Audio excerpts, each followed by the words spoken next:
अब जो next topic है हमारा इस चैप्टर में वो है सॉल्यूशन। तो सॉल्यूशन होता क्या है?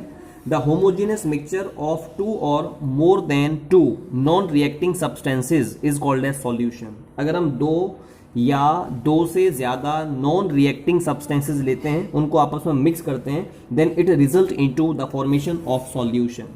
कोई भी जो सॉल्यूशन होता है ना, वो दो कंपोनेंट्स से मिलकर बना होता है। उनमें से एक कंपोनेंट होता है सॉल्यूट, दूसरा होता है सॉल्वेंट। जब सॉल्यूट को सॉल्वेंट में मिलाते हैं, it result into the formation of solution. तो सॉल्यूशन का फॉर्मेशन होता है। अब क्वेश्चन यहां पर, यह सॉल्यूट क्या होता है? किसी भी सॉल्यूशन में पाया जाने वाला वो कंपोनेंट जो स्मॉल अमाउंट में पाया जाता है। Such type of component present in a solution is called as solute. और सॉल्वेंट क्या होता है? किसी भी सॉल्यूशन में पाया जाने वाला वो कंपोनेंट जो लार्ज अमाउंट में पाया जाता है, उसको सॉल्वेंट कहते हैं। मैं एक एग्जांपल ले रहा हूं। If suppose we are taking sugar solution, अगर हम शुगर का सॉल्यूशन लेते हैं, तो शुगर का सॉल्यूशन दो कंपोनेंट से मिलकर बना होता है। एक तो शुगर और दूसरा होता है वाटर।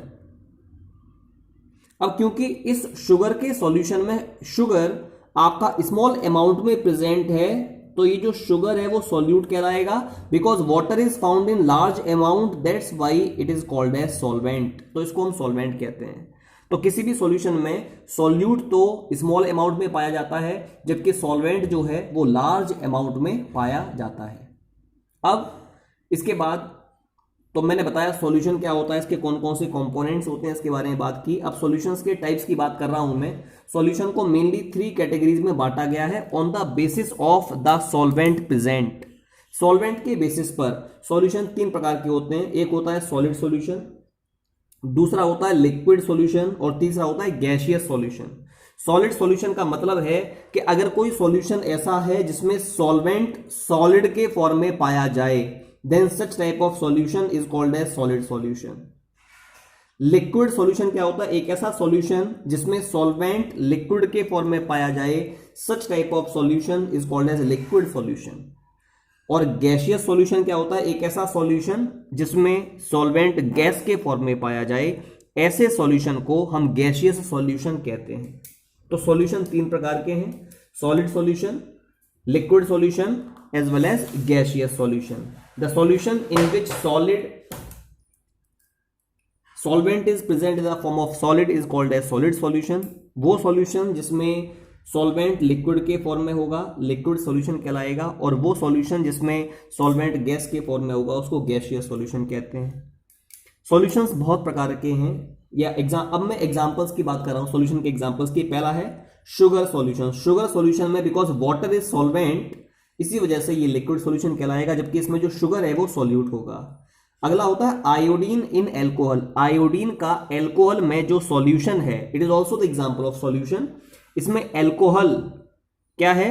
एल्कोहल इसमें लिक्विड है, सॉल्वेंट है, और जो आयोडीन है वो सॉलिड है, जो कि सॉल्यूट है। क्योंकि इसमें एल्कोहल लिक्विड है, सॉल्वेंट लिक्विड है, इसी वजह से it is also the example of liquid solution. Iodine in alcohol को टिंचर ऑफ आयोडीन भी कहते हैं, and it act as an antiseptic. ये एंटीसेप्टिक की तरह से वर्क करता है। दूसरी बात ये है, और एग्जांपल्स लेते हैं, जैसे कि एरिएटेड ड्रिंक्स। एरिएटेड ड्रिंक्स का मतलब जो आपके कोल्ड ड्रिंक्स होते हैं, जैसे सोडा वाटर हो गया, है ना, उसमें सोडा वाटर में गैस डिजॉल्व होती है वाटर में, तो वाटर क्या है? सॉल्वेंट है, इसी वजह से ये लिक्विड सॉल्यूशन का एग्जांपल है।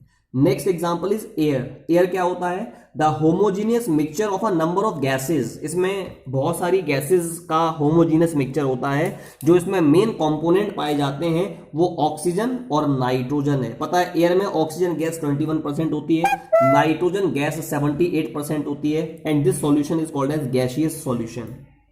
अगला है brass. Brass is also a solution. Brass एक एलॉय होता है कॉपर और जिंक का। इसमें जिंक 30% है और कॉपर 70% पाया जाता है। ये भी आपका ये सॉलिड सॉल्यूशन का एग्जांपल है, क्योंकि इसमें जो सॉल्वेंट है, इसमें सॉल्यूट सॉल्वेंट दोनों ही सॉलिड के फॉर्म में पाए जा रहे हैं। तो सॉल्वेंट सॉलिड होने के कारण इसको हम लोग सॉलिड सॉल्यूशन कहते हैं। तो ये मैंने आपको बताया सॉल्यूशन क्या है और कितने प्रकार का होता है, साथ में सॉल्यूशंस के टाइप्स क्या क्या हैं, ठीक है। और जनरली सॉल्यूशन के एग्जांपल्स क्या क्या हैं। अब इसके बाद में जो नेक्स्ट टॉपिक के बारे में हम बात करना चाहेंगे वो है एलॉयज। क्वेश्चन यहां पर ये एलॉय क्या होता है। The homogeneous mixture of two or more than two metals, अगर हम दो या दो से ज्यादा मेटल्स लें या मेटल्स का नॉन मेटल्स के साथ आप होमोजीनियस मिक्सचर बनाएं जिसको कि आप फिजिकल मेथड्स से सेपरेट आउट ना कर पाएं into their components, is called alloy, उसको एलॉय कहते हैं। जैसे कि ब्रास कॉपर और जिंक का एलॉय है, ब्रॉन्ज कॉपर और टिन का एलॉय है।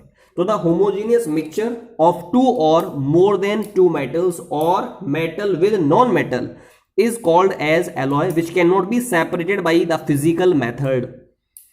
एग्जाम्पल है ब्रास, एग्जाम्पल है ब्रॉन्ज। इसके बाद दो टर्म्स हैं, उनमें से एक कहलाता है सैचुरेटेड सॉल्यूशन और दूसरा कहलाता है अनसैचुरेटेड सॉल्यूशन। इनके बारे में भी बात करते हैं कि सैचुरेटेड सॉल्यूशंस क्या होते हैं और अनसैचुरेटेड सॉल्यूशंस क्या होते हैं। सबसे पहला प्रश्न कि what do you mean by saturated solution.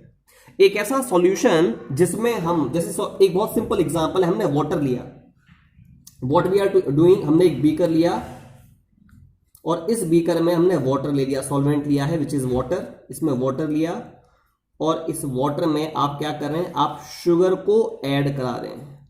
Suppose आपने 1 स्पून शुगर को ऐड करवाया, शुगर इसमें डिसॉल्व हो गई, फिर आपने 1 स्पून शुगर को और ऐड करवाया, वो फिर से डिसॉल्व हो गई, और कराया शुगर को डिसॉल्व, वो फिर से डिसॉल्व हो गई। आप शुगर को वाटर में तब तक डिसॉल्व कराते रहिए जब तक शुगर वाटर में डिसॉल्व होती रहे। तो एक ऐसा सॉल्यूशन जिसमें हम शुगर को ऐड करा सकते हैं वाटर में, such type of solution is called as unsaturated solution. तो जब आप लगातार शुगर को वाटर में ऐड कराते रहेंगे तो एक कंडीशन ऐसी आएगी कि शुगर का फर्दर वाटर में डिसॉल्व होना बंद हो जाएगा। उस कंडीशन को कहते हैं saturated condition and the formed solution is called as saturated solution. यानी एक ऐसा सॉल्यूशन जिसमें हम और अधिक अमाउंट में शुगर को ऐड नहीं करा सकते हैं, ऐसे सॉल्यूशन को सैचुरेटेड सॉल्यूशन कहा जाता है। लेकिन अगर हम सैचुरेटेड सॉल्यूशन को हीट करें, अगर आपने इस सॉल्यूशन को सैचुरेटेड सॉल्यूशन में कन्वर्ट कर दिया, means we can not add further amount of solute sugar in it. तो अगर हम ऐसे सॉल्यूशन को हीट करें तो अब शुगर का वाटर में हम और अधिक अमाउंट में शुगर को अब ऐड करा सकते हैं on heating. And such type of solution now formed, और फिर हम क्या करेंगे, फिर उसमें हम शुगर को ऐड कराते रहेंगे। फिर से एक कंडीशन ऐसी आएगी कि फर्दर शुगर का डिसोल्यूशन इस सॉल्यूशन में बंद हो जाएगा and such type of solution formed is called as super saturated solution. ऐसे सॉल्यूशन को बोलते हैं super saturated solution and that condition is called as super saturated condition. तो मैंने बताया आपको सुपर सैचुरेटेड सॉल्यूशन होता क्या है। अब इसमें एक शब्द आता है कि सॉल्युबिलिटी क्या होती है। What do you mean by solubility. अगर आपने सैचुरेटेड सॉल्यूशन बनाया है किसी भी पर्टिकुलर टेम्परेचर पर, एक गिवन टेम्परेचर पर, the amount of solute present in the saturated solution is called its solubility. Solubility क्या है, the amount of solute present in the saturated solution at a given temperature is called its solubility। उसको उसकी solubility कहते हैं। अब इसके बाद next topic है सॉल्यूशन की प्रॉपर्टीज के बारे में, कि सॉल्यूशन में क्या क्या कैरेक्टरिस्टिक्स पाई जाती हैं, सॉल्यूशन में क्या क्या प्रॉपर्टीज पाई जाती हैं, उनकी बात करते हैं। तो पहली प्रॉपर्टी है कि जो सॉल्यूशन है वो एक होमोजीनियस मिक्सचर होता है। Solution is a homogeneous mixture, first point. Second point is solution में जो पार्टिकल साइज होता है वो बहुत छोटा होता है, वो 1 नैनोमीटर से भी छोटा होता है। इसके बाद सॉल्यूशन में पाए जाने वाले जो पार्टिकल्स हैं उनको हम नेकेड आई से नहीं देख सकते हैं, we can not see the particles of solute in solution by our naked eyes. Next point है the particles of solute, the particles of solution, solute के जो पार्टिकल्स हैं सॉल्यूशन में उनको हम ऑर्डिनरी फिल्ट्रेशन के द्वारा, ऑर्डिनरी फिल्ट्रेशन से सेपरेट नहीं कर सकते हैं। नेक्स्ट पॉइंट इज, अगर आप किसी भी सॉल्यूशन को एज सच छोड़ दें for some time, then what will happen, the particles do not have the tendency to settle down at the bottom।